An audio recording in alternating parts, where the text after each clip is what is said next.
Hey, everybody. Happy Thanksgiving. I wanted to do just a quick video for you about our series. So we're starting a brand new series here in December, and it is with the So-and-So Show, but the theme is joy.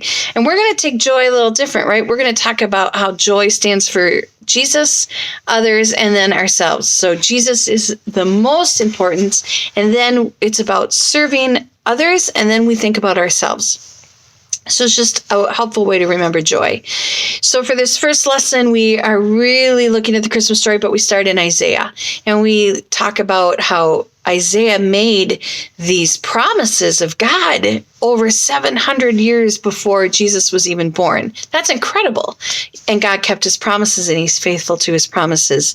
So we want the kids to know that we can have joy in Jesus because we can trust him. And the question of the day is, can you have joy without being happy? And so dig into that a little bit. You've got your lesson. It's probably backwards for you, but that's okay. Sorry. But I give you a suggested order in your paper, so look at that. Also, I give you the times, suggested times. We want to be able to give our small group time 20 minutes. That's our goal. 20 minutes seems to be a good time. A little longer, we get squirrely. A little shorter is not quite enough time. So if we can aim for that 20 minutes of small group time, that's great. That includes our prayer time with our small group as well. So I give you a suggested order. I want you to remember that extended free play really needs to wrap up 10 minutes after your campus service start.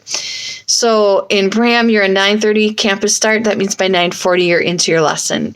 Cambridge First Service, you're in 8:45. That means by 8:55. You get the idea. Know your campus start times. It's huge so that you can gauge 10 minutes later to start your lesson.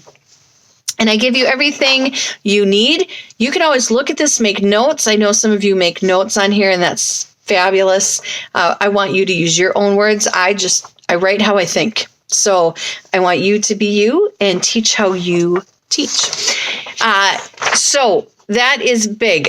Your large group game is a game of charades. You're going to have some cards that you'll just cut up when you get there in the morning, and then 2 teams, 1 kid from each team. So you'll have 2 kids up there doing the very same card. So if it's like clean your room, mow the lawn, whatever the action is, they need to act it out without speaking. You know charades, so that's cool. The winning team gets a point. So that'll be fun. Have fun with it. And no more than probably 10 minutes on that. So, but gauge your time.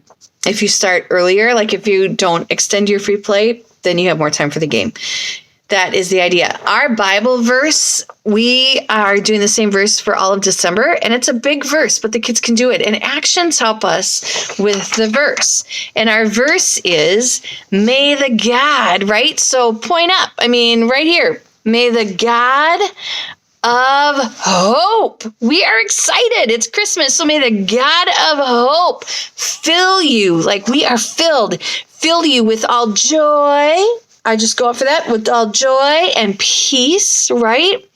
As you trust in him, so that you may overflow with the power of the Holy Spirit. Romans 15:13.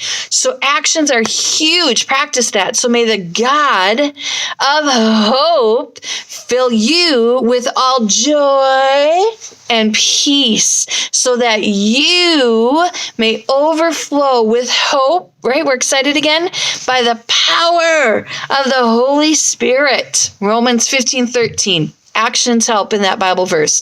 Use them. It helps kids. Have the kids do the actions with you. So know that verse and these actions that I'm giving you.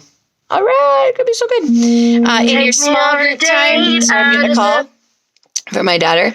In that small group time, you're going to have some questions.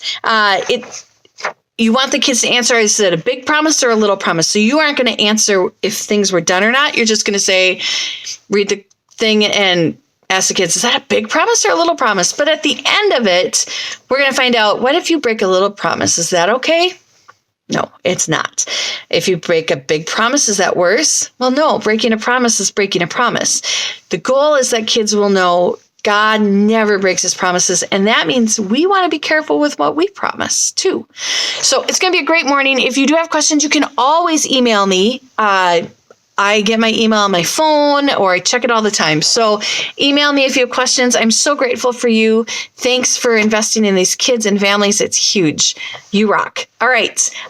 Survive the storm. It's beginning to look a lot like a snowstorm.